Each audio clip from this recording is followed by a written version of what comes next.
In 1692, a group of young girls in Salem, Massachusetts said they were being attacked by witches.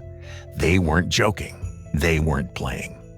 They said invisible spirits were stabbing them, choking them, and even flying through the air to haunt them. And instead of calming down and asking questions, the adults in town panicked. Over the next year, 200 people were accused of witchcraft. 30 were found guilty. 20 were executed. And one man crushed to death under a pile of rocks. Why? Because people believed the devil was real. Witches were everywhere, and the court system thought dreams and visions counted as evidence. You probably learned about the Salem Witch Trials in school, but you didn't learn this version. Because the real story, it's a mix of bad science, political grudges, religious fear, and full-blown mass hysteria. It all starts in a place called Salem Village, a small, deeply religious farming community about 15 miles from Salem town. Not a fun place to live. Everyone's watching everyone. Everything is sin.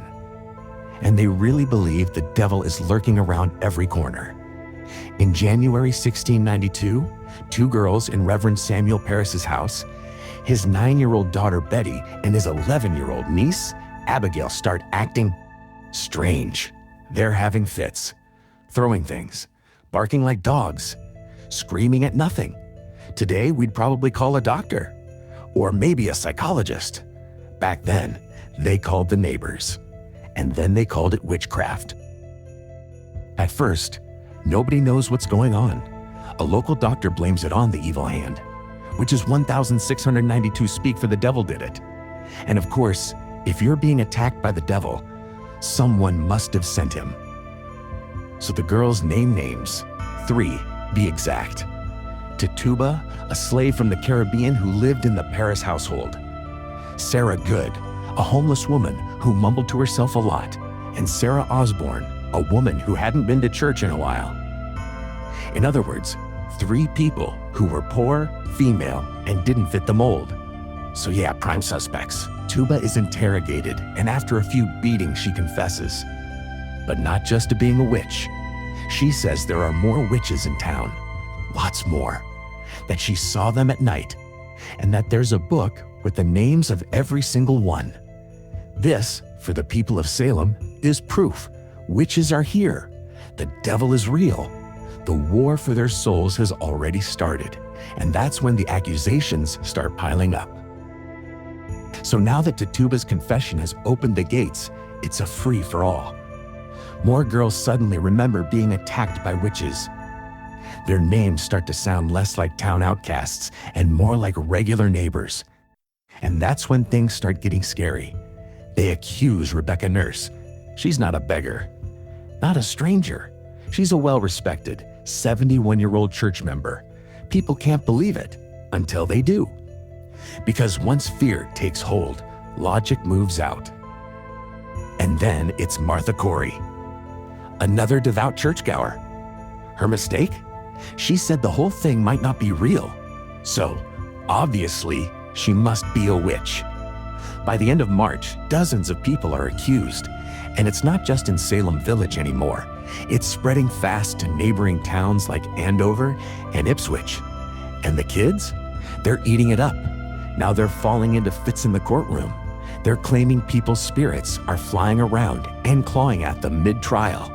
No one can prove it, of course.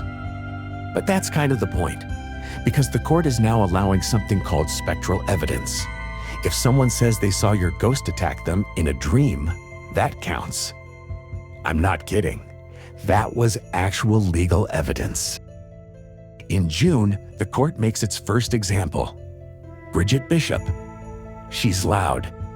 She wears flashy clothes. She owns a tavern. She doesn't act like a Puritan. So, guilty. She's hanged on June 10th, 1692. And it doesn't stop there. Throughout the summer, they execute 5 people in July, 5 in August, and 8 in September. That includes Sarah Good, John Proctor, Martha Carrier, and George Burroughs, a former minister. And just before his execution, Burroughs recites the Lord's Prayer from the gallows perfectly, which is important because people believed witches couldn't say it. Should have been enough to clear him, right? Nope, they kill him anyway. Because by this point, the court's not interested in evidence. They're interested in results. And then there's Giles Corey.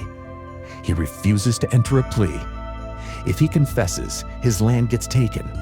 If he stays silent, his sons can inherit it. So instead of going to trial, they tie him to the ground, stack heavy stones on his chest, and wait for him to break. He never does. He just says, "More. Wait." That's it. Those were his last words. Eventually, the girls go too far. They accuse the governor's wife. Governor William Phipps isn't impressed. He disbands the Court of Oyer and Terminer, the special court created just for these witch trials. And just like that, things start to cool down. Spectral evidence is no longer allowed. New trials begin, and most of the remaining prisoners are set free. The panic dies. But the damage? That's permanent. In total, over 200 people accused, 30 convicted, 20 executed, 1 man crushed to death. At least 5 others die in prison, all because a few girls said they saw ghosts. After the hysteria, people try to pick up the pieces. In 1706, one of the original accusers, Ann Putnam Jr., publicly apologizes. She says she was deluded by Satan. She was 12 at the time of the trials. Her apology comes 14 years later.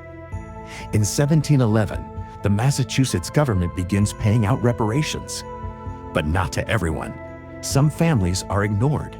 Others are compensated just a few pounds for the loss of a parent or sibling. Some judges and ministers express regret. Some don't. And Chief Justice William Stoughton, the guy who presided over all those executions, he never apologizes. He never admits he was wrong. He even becomes lieutenant governor of Massachusetts.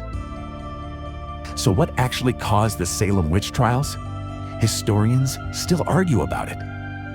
Some say ergot poisoning a mold on rye that can cause hallucinations might have triggered the first symptoms. Others blame land feuds. Some of the accusers' families stood to gain property when their neighbors were convicted. Then there's religion. The Puritans saw the world as black and white.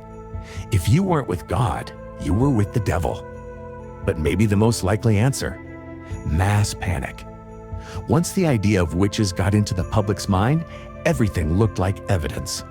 A nightmare turned into a movement, and no one knew how to stop it until it was too late. Today, you can visit the Salem Witch Trials Memorial. It lists the names of the innocent people who were executed. It sits quietly in a city that now makes money off ghost tours and witch museums. But it's worth remembering what really happened here. This wasn't about witchcraft. It was about fear. Fear of the unknown. Fear of people who didn't fit in. Fear of being the next target. Because once a lie takes hold, once enough people believe it, it doesn't need evidence. It just needs momentum. Thanks for watching. If you like this video, hit like, subscribe, and let us know in the comments what strange story you want us to dig into next. And remember, keep asking questions.